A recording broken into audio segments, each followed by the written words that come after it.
और बड़ी खबर है, लेबनान की बालबेक में बड़ा हमला हुआ है। आईडीएफ ने बालबेक में 4 धमाके कर दिए। हिजबुल्लाह से जुड़ी 4 इमारतें भी ध्वस्त हो गई हैं।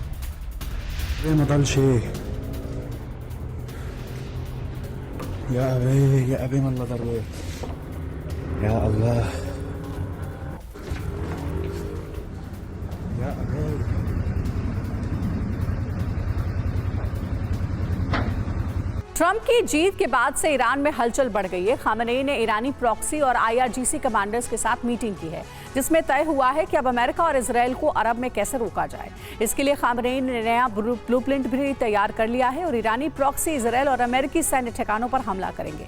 जबकि इसका मुकाबला करने के लिए पेंटागन में पलटवार के लिए अमेरिकी समर्थक प्रॉक्सी गुटों को फ्रंट लाइन पर लाने की तैयारी है, जिसके लिए हथियार सप्लाई भी किए जा रहे हैं। यानी ट्रंप के आने से अरब में नए पैटर्न का युद्ध शुरू हो सकता है, जिसमें ईरानी प्रॉक्सी से अमेरिका और इजरायल समर्थित प्रॉक्सी गुट आपस में टकरा सकते हैं। 3 फ्रंट पर इजरायल तबाही मचा रहा है। पहले फ्रंट पर लेबनान में बम बरसा रहा है। दूसरे फ्रंट पर गाजा में एयर स्ट्राइक कर रहा है और तीसरे फ्रंट पर सीरिया में ईरानी प्रॉक्सी ठिकाने उसके टारगेट पर हैं।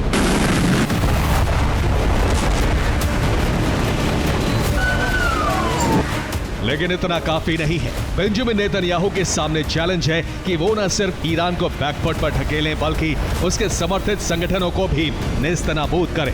जैसे उसने हमास और हिजबुल्लाह पर हमले किए हैं, उसी तरह से उन तमाम ईरानी प्रॉक्सी पर हमले करके ईरान की ताकत को कम कर दे।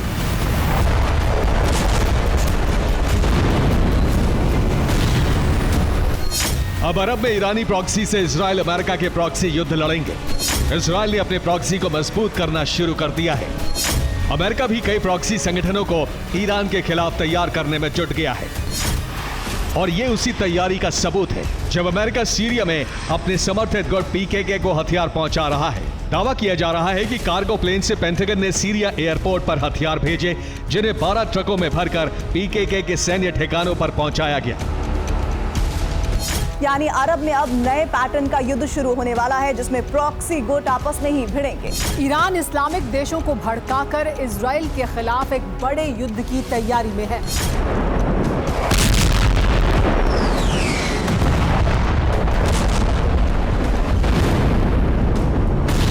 इसके लिए हूती हिजबुल्लाह भी जुटे हैं। हूती ने कहा है कि सऊदी अरब जैसे देश अमेरिका के चंगुल में फंसकर दुधारू गाय हो गए हैं, उन्हें सही रास्ते पर लाना जरूरी है।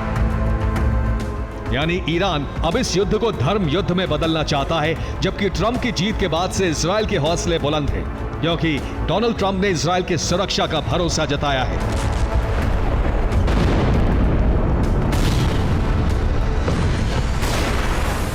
नेतन्याहू ने ट्रंप से बात की, जिसमें उन्होंने समझाया कि अगर ईरान को नहीं रोका तो अरब में अमेरिका के खिलाफ माहौल बन सकता है। मोसाद की रिपोर्ट है कि ईरान अमेरिका का दबदबा खत्म करना चाहता है। अगर ऐसा होगा तो अमेरिका को आर्थिक और कूटनीतिक नुकसान होगा।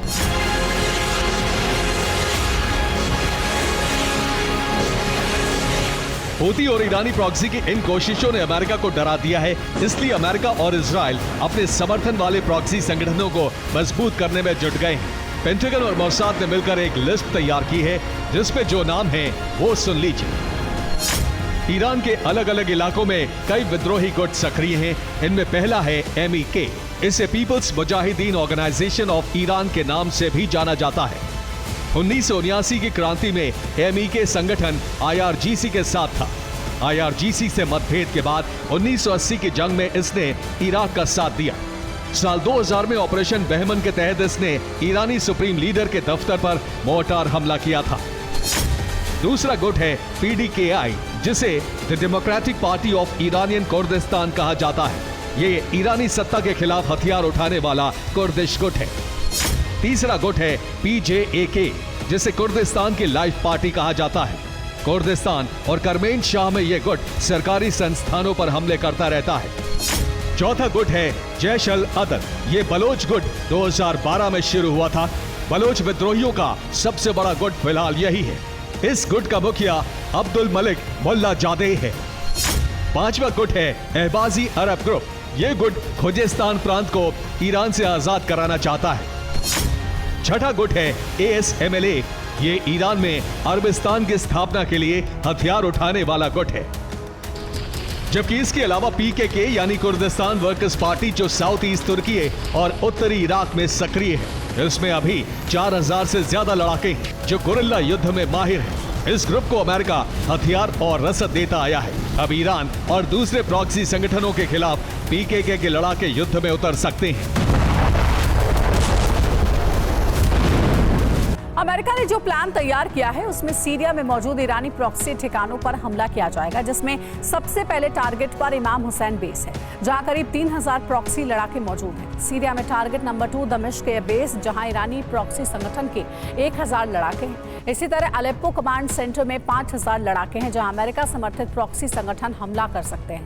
इसी तरह शरीयत ए बेस पर IRGC की 3 बटालियन तैनात है, जहां इजराइल बम बरसा सकता है। जानब मिलिट्री बेस पर 2000 लड़ाकों की तैनाती है, जबकि इजरा बेस पर मौजूद 1000 लड़ाकों को अमेरिका इजराइल ज्वाइंट ऑपरेशन में खाक कर सकते हैं। सिर्फ सीरिया में ही नहीं बल्कि ईरान में प्रॉक्सी हमले कराने की तैयारी इजराइल कर चुका है। इसके लिए मोसाद एजेंट एक्टिव हो चुके हैं और दूसरी तरफ अमेरिका ईरान विरोधी गुटों को हथियार भेजकर ईरान को तबाह कर देना चाहता है। सिर्फ PKK ही नहीं बल्कि कई और प्रॉक्सी संगठन हैं जिन्हें अमेरिका फंड देता रहा है। जैसे MEK को इजराइल और US का समर्थन है। फंड और हथियार इन्हीं दोनों देशों से मिलते हैं। PJAK को भी इजराइल और USA से ही फंड और हथियार दिए जाते हैं ताकि तेहरान के रेजिस्टेंस ऑफ एक्सिस का जवाब तैयार किया जा सके।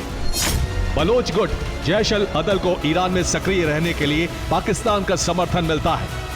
ASMLA और अहबाजी अरब ग्रुप्स को सऊदी अरब और UAE का समर्थन मिलता है, क्योंकि ये अरब मूल के हैं और सऊदी ईरान से होती का बदला इन्हीं गुटों के जरिए लेना चाहता है।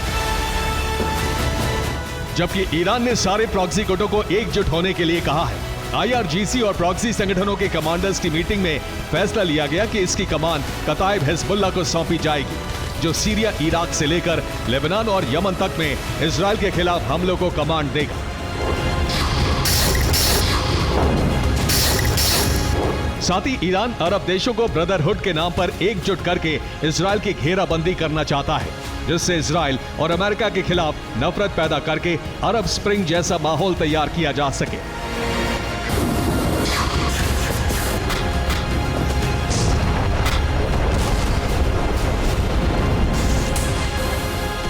खामेनेई के ब्लूप्रिंट को रोकने के लिए ट्रंप को बड़ा फैसला लेना होगा।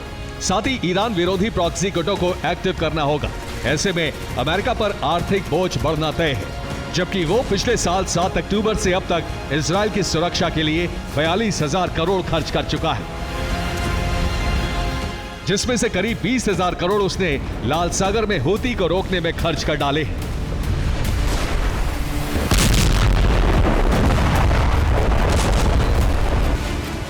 ब्यूरो रिपोर्ट, TV9 भारत पर।